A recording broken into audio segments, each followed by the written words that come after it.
YouTuber Rhett Shull posted a video last Thursday investigating what appeared to him to be AI enhancements being applied to YouTube Shorts without the creator's knowledge or consent after fellow music YouTuber Rick Beto contacted Shull with example posts from his Instagram and YouTube accounts. And I gotta say, the difference is it's pretty interesting.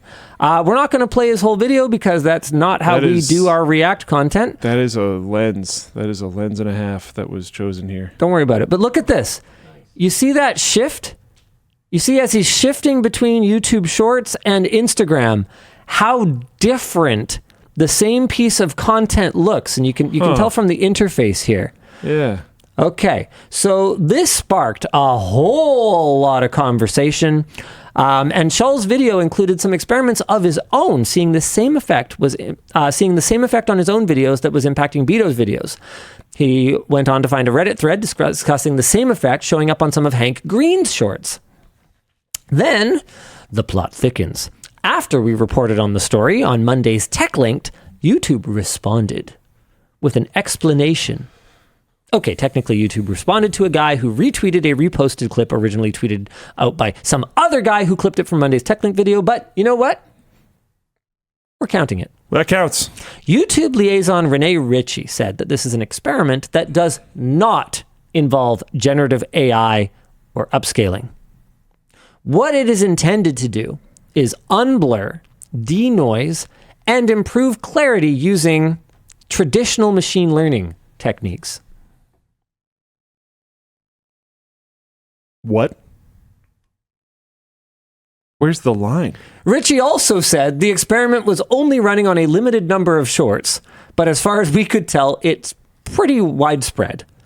Responses on Twitter were almost universally opposed to using any sort of AI, which... Because that is... Well, generally how people have considered it. Yes. Okay. It was called AI until we got new stuff that we called AI. And this will happen again. We will stop calling predictive LLMs AI. Because they're not. Once another layer comes out. And then that's just going to keep going. Yes. And I remember like committing to not call what we have AI and call it machine learning forever. But what I realized is that I couldn't continue doing that forever. Because it's confusing to people that because don't people understand. get confused who don't understand the distinction. Everything we have now is machine learning. All of it. None of it is AI. We could call it generative machine learning or whatever, but it is certainly not an intelligence of any sort and but falls far short of what we think in science fiction terms of what AI is supposed to mean. Yeah, the like 80s idea of AI. Yes, we don't have it. Not a thing. We're not close. Yeah. Others pointed out the trend of companies avoiding the term generative AI in favor of the less threatening sounding traditional machine learning. Yeah. Still others pointed out that when every video looks like it's been made with AI, it's going to be a lot harder to identify the ones that actually are made with AI. And it says, Dan has a clip. See it for yourself. Side-by-side comparison of the same clips downloaded from YouTube and Insta. All right, hit it.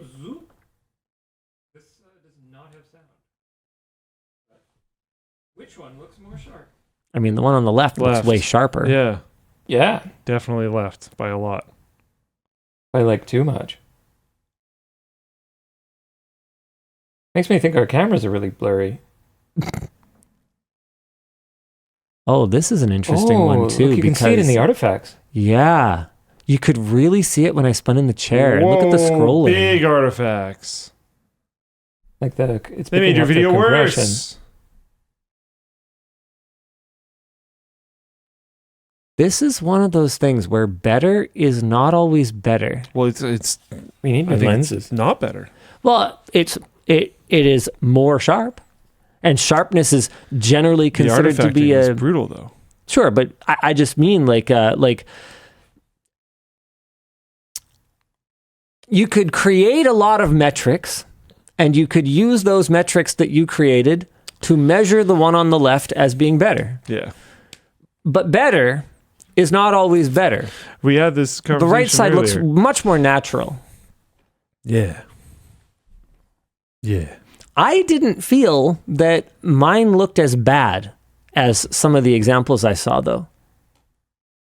Like, I didn't... Do you think those examples are particularly cherry-picked and this was just a random one? No, I don't. I don't think that either. I just think that maybe whether it's our camera we use or whether it's that particular video, like there were certainly areas where it looked really bad, but for the most part, I felt it looked like overprocessed, but I didn't feel it looked like AI. Scrappy Personally. DP in Floatplane Chat said Peter McKinnon made a video recently on not sharpening your content because YouTube is applying it so hard after the upload. That actually makes a ton of sense. Interesting idea. Our discussion question here is it okay to take a short creator's control away in terms of what their content looks like, and what's to stop YouTube from going on and applying these enhancements to everything, to long-form videos, TV shows, films delivered by the platform? Where's the line? And I would say the line is in the rearview mirror way back there. The second YouTube does any processing to your video, And they do it on every single video that is served by the platform, they are impacting the look. And that's not a battle. That was never a war. That's how it's going to go. In fact, Instagram is also applying processing, and what we're watching on the Instagram side is their interpretation, mostly probably optimized So to save on bandwidth, of what your original file was. Even your original file you upload is processed and is sort of approximated compared to what your sensor saw. And even that is an approximation. However, I think that we can all agree that making things look more over-processed and AI-generated is not good, and this seems to be over the line. Does that seem... Yeah, I like that.